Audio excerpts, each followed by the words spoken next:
Wonderful. We have got some wonderful responses to the question of why you like science. Some of the themes that I'm seeing is that discovery of new ideas and new things, as well as seeing youth and seeing them interested and engaged in learning. And of course, as Natalie shares, hands-on learning, and several other people have talked about the importance of science and being hands-on, that you're actually getting to do something and it's not just reading about it in a book. Many of you I recognize and know many of you, and it is my privilege to be with you today. I am Casey Mole, and I am a 4-H Air Force Youth Development Specialist. I am facilitating this session today from the University of Georgia. I work for the University of Georgia, and I'm on loan to Air Force Headquarters in a similar position as my counterpart, David Britton. And David Britton is on loan from North Carolina State University and is physically with us today from up in Washington, D.C. At Joint Base Andrews. But I am currently working from Alexandria, Virginia, because we have the Pope landing in about 3 hours at Joint Base Andrews, where I'm stationed. So thank goodness for technology. And again, looking forward to a wonderful National Youth Science Day, which is about 8 days away, and Dr. Mole's presentation to help us have a successful and fun event. Casey, turn it back over to you. All right, thank you so much, David. So when we think about science, one of the challenging, it's always good to explore our favorite things about science, because science can be challenging. A lot of us feel like we don't have enough skills to teach or to facilitate learning in science appropriately. And the idea behind the 4-H National Youth Science Day is to provide that entry point for young people to explore science skills, but also do it in a fun and exciting way. And this year's National 4-H Youth Science Day experiment is called Motion Commotion. And what David and I both encourage you all to do is to visit the National 4-H website. Now, each one of your bases should have received several weeks ago a few of the National Youth Science Day kits, and we'll talk more about those kits a little bit later and what's in those kits. But they come from the National 4-H Mall, and the website address for the National Youth Science Day experiment is 4-h.org/NYSD for National Youth Science Day. And in my slides got cut off a little bit, but if you do choose to tweet or Facebook or use social media, we'd encourage you to hashtag your National Youth Science Day events with the hashtag 4HNYSD. And that will help National 4-H Council and the National 4-H folks to be able to collect everything that's going on all across the world for National Youth Science Day. But Motion Commotion is really aimed at giving an entry point into science experiments in a fun and exciting way. Now, at that website, at that 4-h.org/NYSD, there are lots more resources than just what was shipped to your specific installations in the past few weeks. So the National Youth Science Experiment, youth will join the discussion on Wednesday, October 7th. That is the official date for National Youth Science Day, but the experiment can be conducted at any time. If this week is great for you all, and you haven't done those activity plans yet, you can do the National Youth Science Day experiment this week. That is fine. But there will be a lot of publicity and a lot of locations all across the country and all across the globe doing the National Youth Science Day experiment on Wednesday, October 7th. We'd also encourage you at that website, you do have to register. If you have registered in previous years, that same username and login, it will work to log you in, and you can register your base's participation. Now, some of the things, and this is always kind of a cool thing that David and I like to highlight, is a couple of years ago, Ramstein Air Base won the top award for how they involved National Youth Science Day into their programming. And they won, David, I think it was either $5,000 or $10,000 to support STEM and other science-based programming. So as David noted, $5,000 for that innovation award, but you have to register your event at that website in order to be eligible for any of the awards and prizes that they administer. If we have a chance, I did not want to, with the new DCS system, I did not want to change too many things around and go crazy with the new things that are available in this system. So this next slide is a flat picture of what that website looks like. But when you go to that 4-h.org/NYSD, there's everything from being able to download copies of the experiment guides, to also getting toolkits and media materials. So if you wanted to promote something in your base newspaper, or have the base commander send something out, or have your marketing department use some of the toolkits and media materials there. There's press releases and photos and other things such as that. You can also purchase the National Youth Science Day kit there, but we've already provided that for you.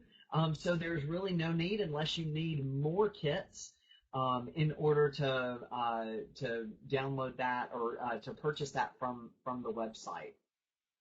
And then finally, in the bottom left corner, there's an overview of all the things that you can do in terms of posting photos and seeing photos from the past, as well as highlighting your event and what's taking place in your location.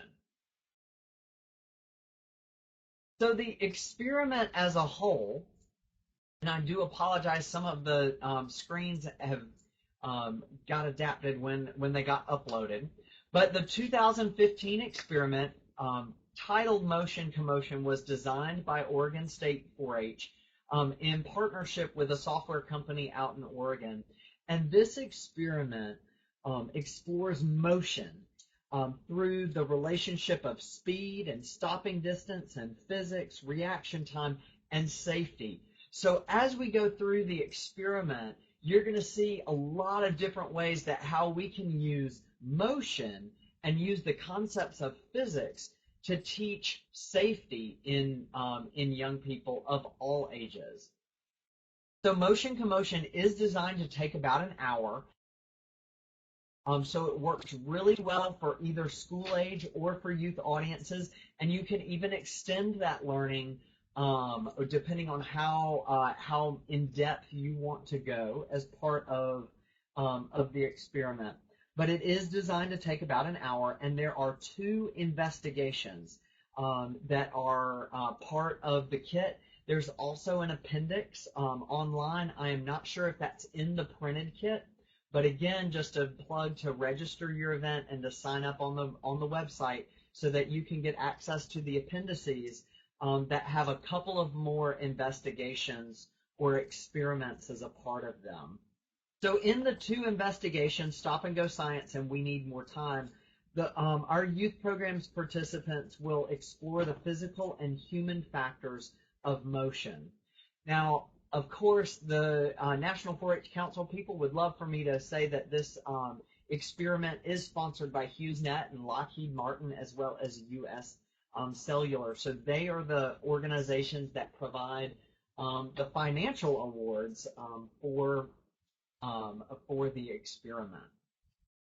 So the experiment objectives, as you're coming up with those activity plans, you can take this straight from the facilitator's guide. That first, they're gonna construct an understanding of motion and of stopping distance and reaction time through hands-on experiential learning. Again, hitting on all those things about science that each of you mentioned were your favorite things, that it's hands-on and you're able to experiment and test things. So then the second thing that youth will be able to do through this investigation is explore the effect of motion and reaction time on our daily lives with an emphasis on healthy living. Now, how motion affects healthy living, I was intrigued by this before I saw the experiment performed hands-on as a test out at Cannon Air Force Base a couple of weeks ago. So it's done in a kind of a fun way to explore positive decision making when we're getting into our automobiles. And then finally, youth will have the opportunity to plan an activity to engage their community while extending that STEM or science, technology, engineering, and mathematics knowledge beyond the experiment. Now, a couple of the things that I did not highlight as we got started is I love questions and comments. So if there's anything that I need to slow down on or speed up on, please feel free to include that in the chat box. If you have already looked at the information for the National Youth Science Day and have quick tidbits to share with your co-learners and with the other youth program staff members across the country, please feel free to share those in the chat box. The chat box is recorded as well, so anybody that watches this later will be able to see that, will be able to see your comments as well through the recording. So those are the three objectives of this experiment. Now, here's some of the challenging things about science. Is what is the field of physics? This is where I'm going to make you try and show your knowledge. So what is the field of physics interested in? Go ahead and type what you think are some skills or concepts in that chat box.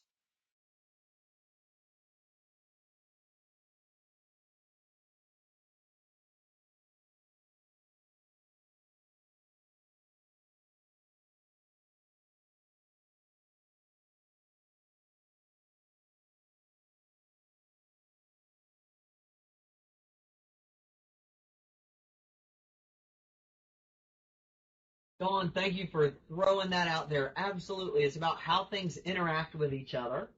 What else?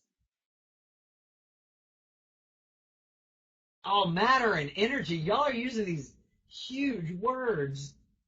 Trajectories. Motion. Absolutely.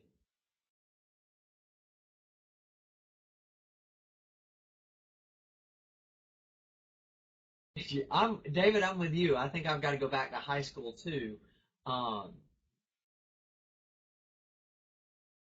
Chaos, absolutely. Sometimes when the youth get involved with physics, it can be chaos. Forces, all of these things are absolutely correct.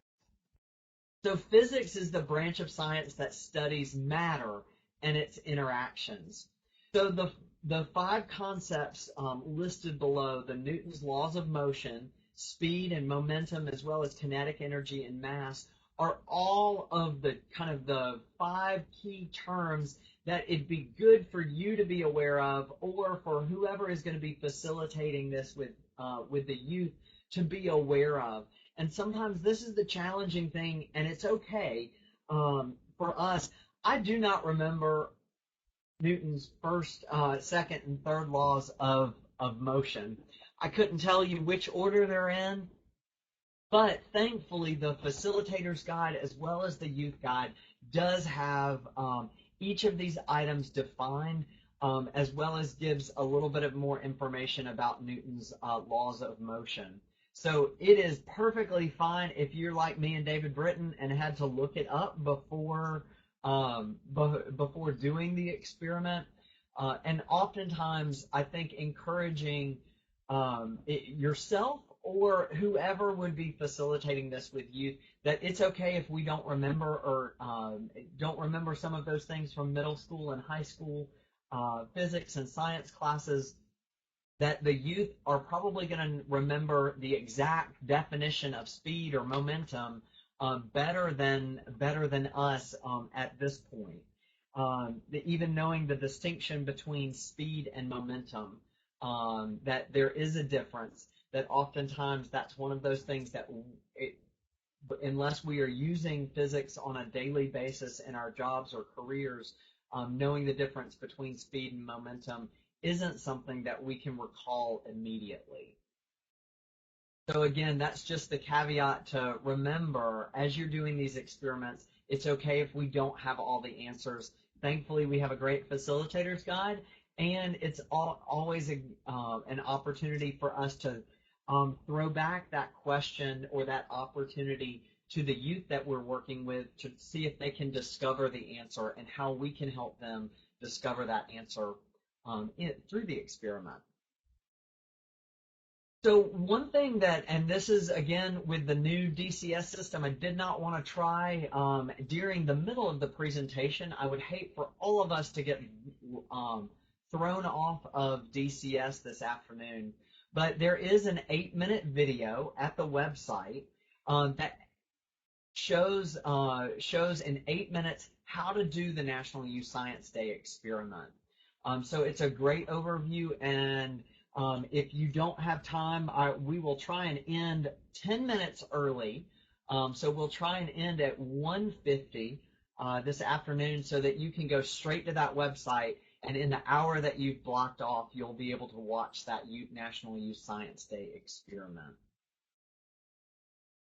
So in the kits that were sent to each of your installations, I'd encourage you, if you have not seen them yet, David and I will not take a poll of how many of you have them or do not have them, but if you have not seen them or don't know where they are, if you would check with your youth director or your trainer, if that is not you, to see where those are located in your at your facility.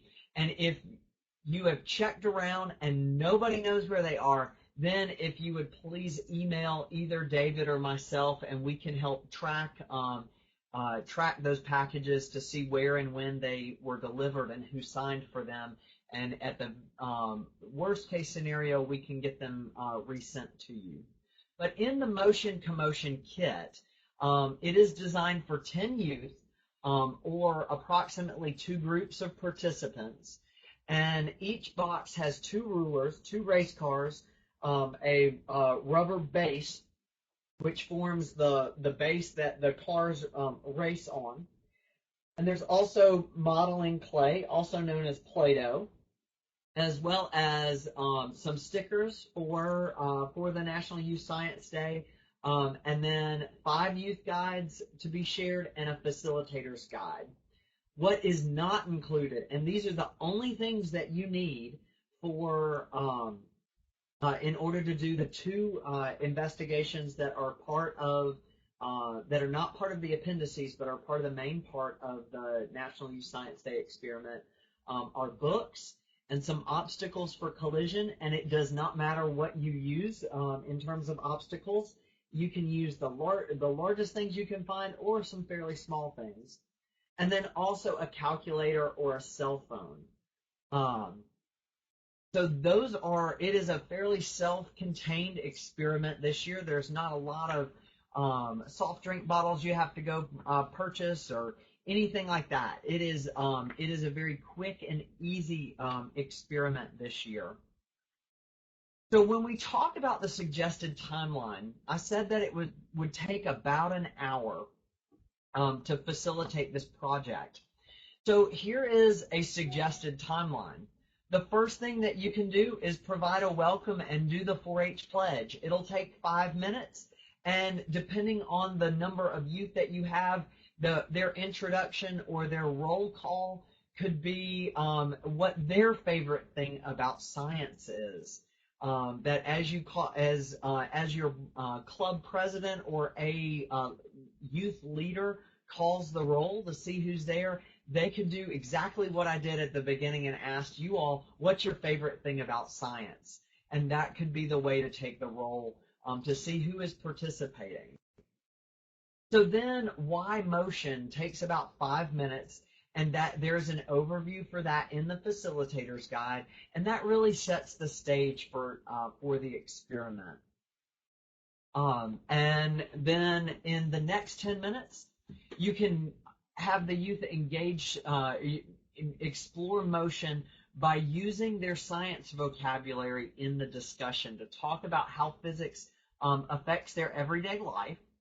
But then activity 1, and again, we are breezing through some of these timelines. These examples are detailed in the facilitator's guide. And then it takes about 15 to 20 minutes to do the first activity and 15 to 20 minutes to do the second activity. And then in the last 10 minutes, you can get the facts to consider the dangers of distraction and ways that we can improve safety in motion.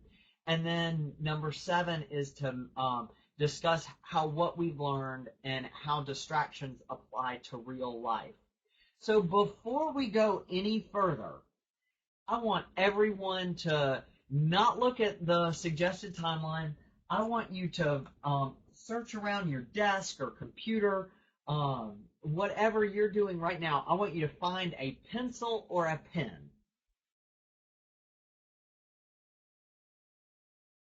And I'm going to give you a couple of minutes to find that pencil or a pen. And even if you don't have the kit in front of you, we're going to almost do one of the activities. So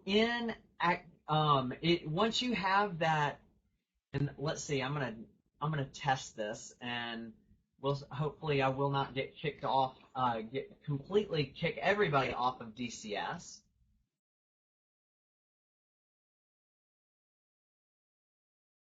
And now you may see a copy of my webcam, so you should see me. And if you would take your pencil and hold it up in front of you, hold it down towards the bottom, and what I want you to do is put your other hand, I want you to let go of that pen or let go of that pencil and try and catch the pen in your other hand. So try that for a second and see how quickly you can do it.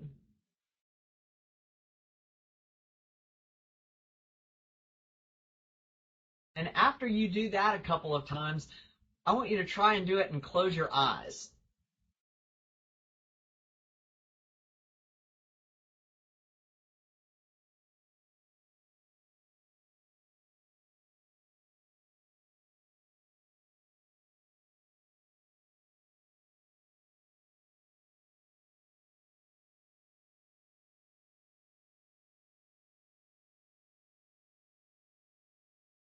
So just real quickly, type in the chat box, was that easy or hard?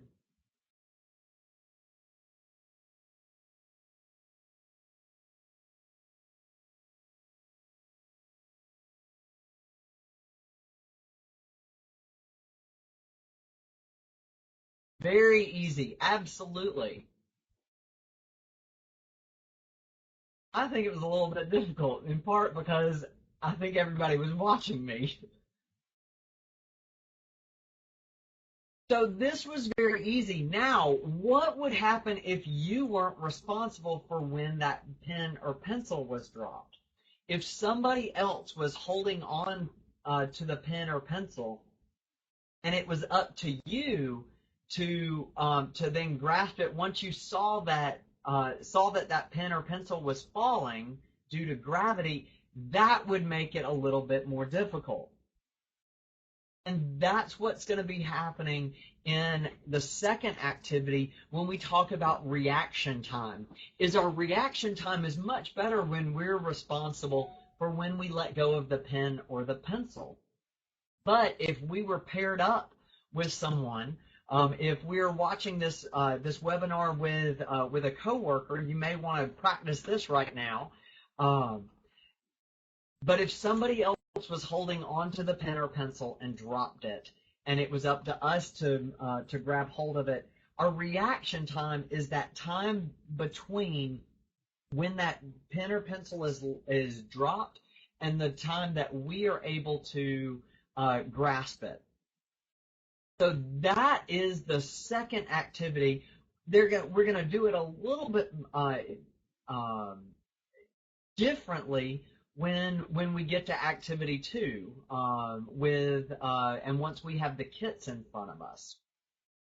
But in the first activity, the youth are going to examine a collision and what happens in a collision. So as you can see on the photos on the right-hand side, there is that rubber mat that we're going to use some books and a rubber mat to create a ramp of sorts with that race car. And you are going to create a clay figure or a person, if you will, to ride along in that car. And then you're going to put a heavy object at the bottom of that ramp. And then you're simply going to create a collision. And there are several steps that the youth can walk through and record, like how far the car went, did the figure fall out of the car, what happened to the clay figure after the crash, and how much time did it take. So very easily this lends itself to discussing, well, what happens in a car crash? Why? What are some things that we can do to be safe in a car, realizing that accidents or collisions sometimes happen? These are some of the questions that you can again have the kids explore and ask and answer as they're able to see a collision in a somewhat safe environment. So in the second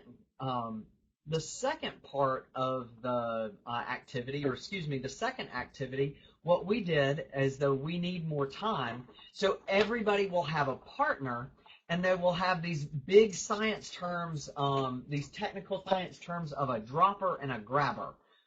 Everybody will have a dropper, and every group will have a grabber. So that dropper is the person that is going to be dropping a ruler rather than a pen or a pencil. And then the other person will be a grabber. So the experiment will do exactly what we did with the pens and pencils, and we will be calculating our reaction time. So because we're using a ruler, we'd be able to see the grabbing distance. That if we're able to grab that ruler at 6 centimeters, then our reaction time in seconds is 0.11 seconds, or 11 hundredths of a second. And again, we can copy that into the youth workbook to see, are there skills that each youth brings? Are some of us better at reaction time than others? What are some ways that we can strengthen our reaction time? And then the last step in activity 2 is to distract and react. So in the distract and react, we're going to repeat steps 2 and 3, but this time the grabber is either typing on a calculator or typing on a cell phone while they're grabbing. And then the last step, and most importantly, is bringing that experiential learning model full cycle. That how do our distractions affect our reaction time? And what are those factors that contribute to different people's reaction times? We may be able to practice and make our reaction time better, but but everybody's reaction time is not instantaneous. And there's no way for that to be exactly perfect. That distractions do take away and can cause collisions if we're operating a motor vehicle, if we're even playing a video game. So finding those ways to make this applicable to youth everyday life is the final way that the youth can explore how distractions affect them. So even though they think that they can be doing their homework and typing on their cell phone or their iPhone or their iPhone or their iPod Touch at the same time, there is a reaction and a distraction there. So getting youth to think about that as well. So overall, we have gone over the two primary investigations as part of the National Youth Science Day experiment. In the chat box, share with us if you would like what you like about the experiment, or what you think the kids will like about this experiment.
Okay, some great comments. So that science doesn't have to be difficult. That the activity is directly applicable to something that they would see or experience. While they may not be driving a car, they certainly have been in a car, and hopefully their parents do not text and drive. But it is also something really important that those youth will be able to take home and share with their parents. So I think let's talk about Denise's comment that I think the older group will enjoy the experiment, but the younger group, ages 5 to 8, may not grasp the idea as much. So I'm going to throw that question back out to all of you, because there are 41 incredibly intelligent people on this webinar today. So what are some ways that you may be able to adapt this activity, either activity 1 or activity 2, to make it easier? May not be the best phrasing, but to make it more applicable to younger kids.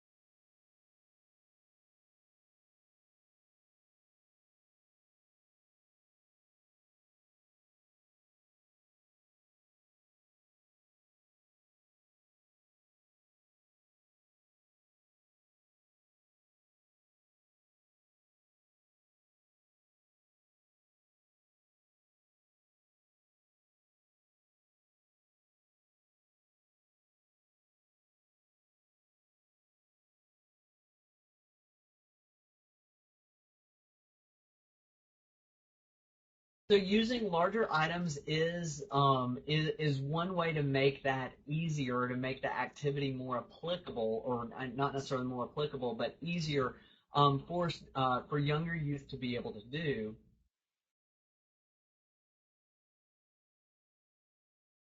Some other ways, how might reaction time affect a 5 to an 8-year-old? What's an activity that 5 to 8-year-olds do that reaction time or distractions might affect them?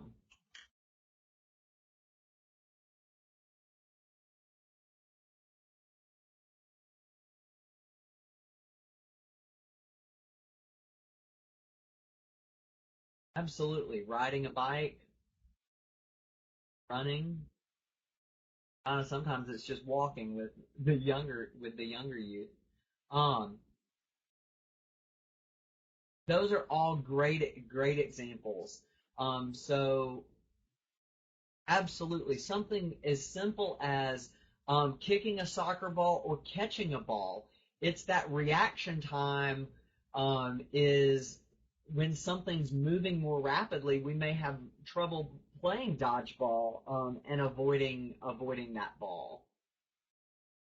Absolutely. So all of these are great examples that can help with this experiment in making it more applicable and easier to comprehend for 5 to 8-year-olds. Using some of the science language may not be as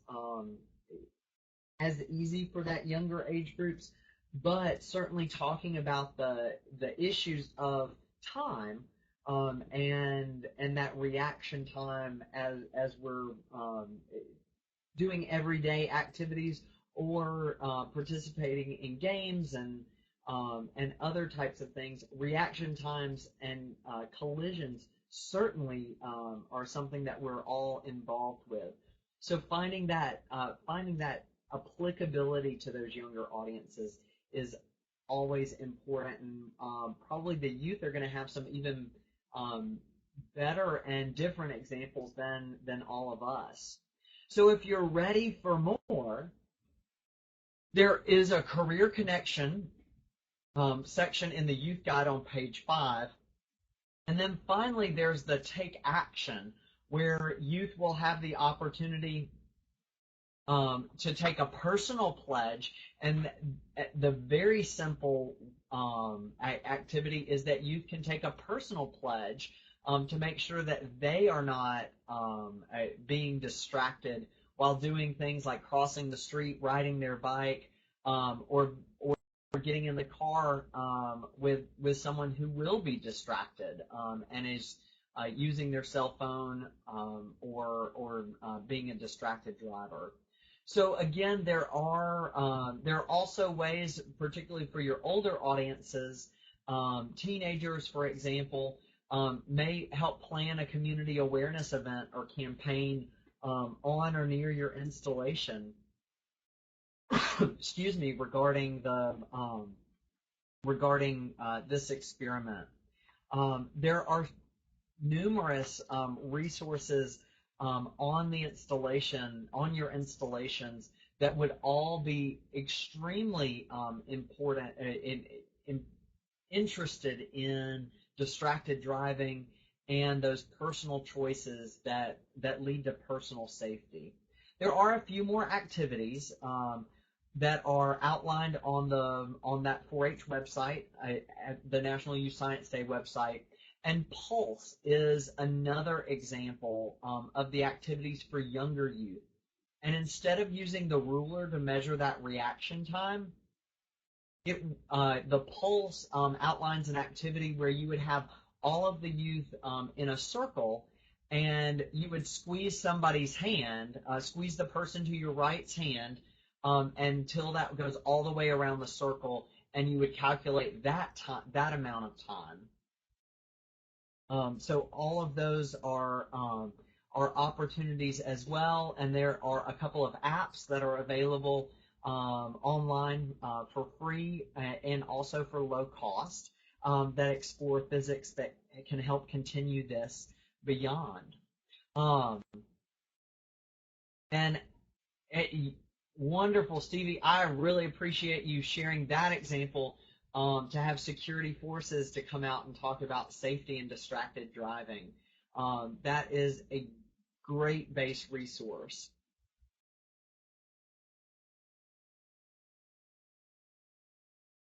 And as I am going to, somebody has already asked, can we print these slides? We've got a couple more slides, and again, we are doing well on time to end early. But on my screen, there is a button right here. It looks like a download button. I've drawn a red arrow that if you click on that box, that will open a download function where you can download these slides. So again, these are all additional activities to extend the learning based on the age and stage of development of these young people.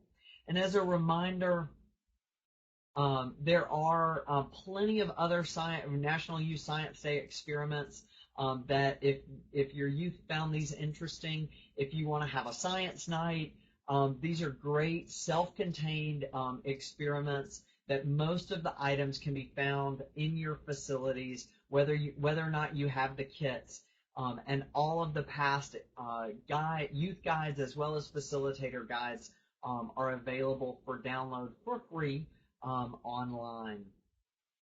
And then finally, Stevie had that great example of inviting security forces. So there are other opportunities to build connections across your installation and across other across other 4-H curricula. So with that, I'm going to throw the question back out to you all. What other ideas or experiences or content can you build off of that they may be resources from your installation, they may be other 4-H curricula or resources that may be available? What other ideas do you have to make this more than just the one-day science experiment? Because once your youth get really excited about science, what are you going to do to maintain their desire to learn more in a 6-week-long project or program?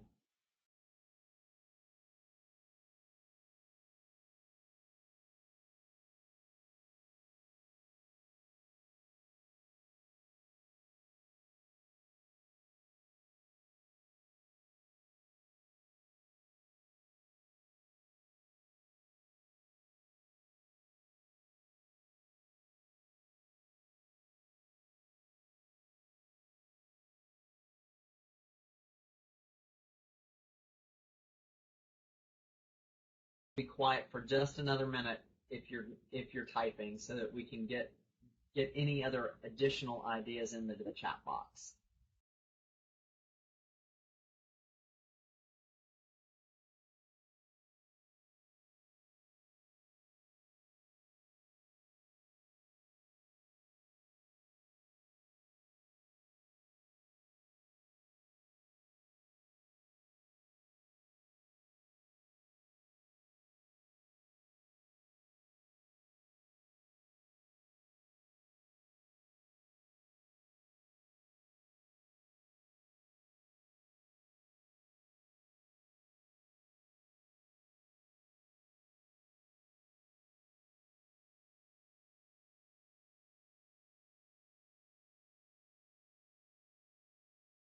Oh, Lacey, that's a great example.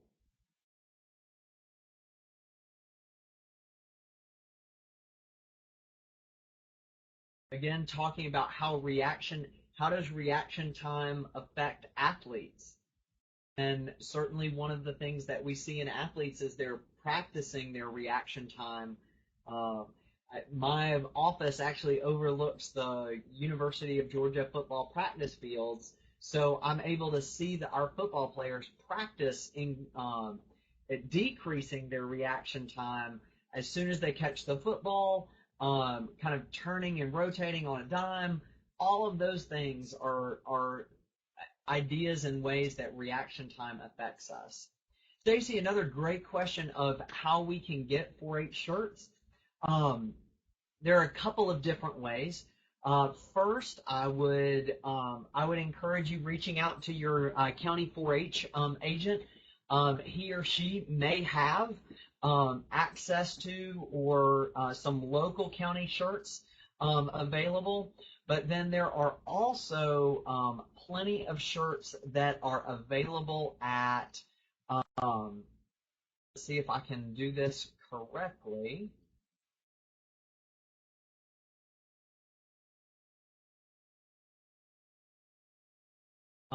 At the National 4-H Mall, and that website is 4-hmall.org. So they sell apparel, curriculum, they can do custom t-shirts as well as generic 4-H t-shirts there. And of course, David did it more easily than I did, typing it in the chat box. So with that, it is 1:59. We have about 1 minute left. So if you have any other questions or comments, David and I will remain here for the next few minutes. I want to thank David for helping me with this. While I did most of the talking, most of the lot of the work was done by David in setting up the room and also making sure that I could concentrate on talking while he did much of the discussion in the chat box. So again, thank you, David. We'll stick around if you have any questions or comments. And I'd encourage each of you to go visit that National Youth Science Day website and watch that 8-minute long video in the time that we have available before the top of the hour. So as you all, before you all depart, I do want to ask a couple of questions of you. There is a poll that is about to pop up on your screen.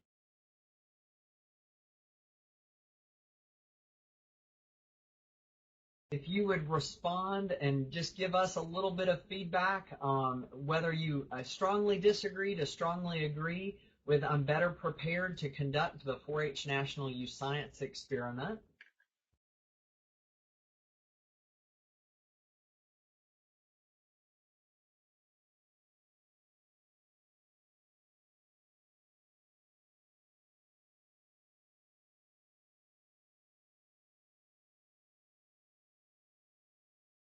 And then I have one more poll for you all to do before you leave.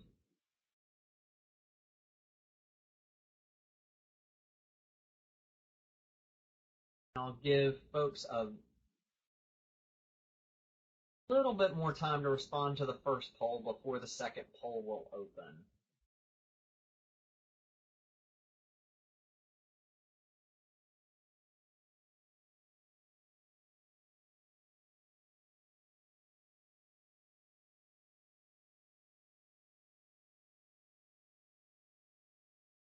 All right, take another 10 seconds, and then I'm going to close this poll.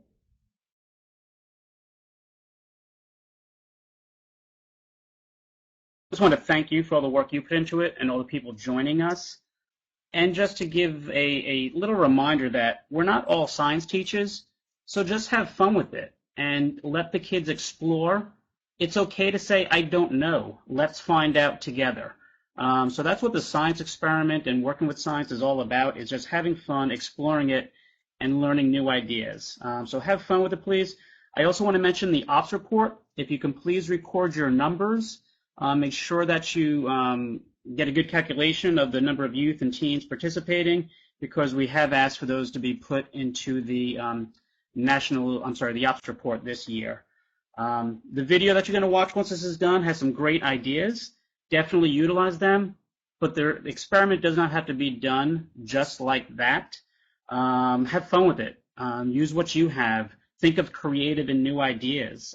Have the kids, instead of typing in the number they suggest in the video, have them try texting a sentence where they have to think a little bit more instead of just pushing a couple of buttons for the numbers.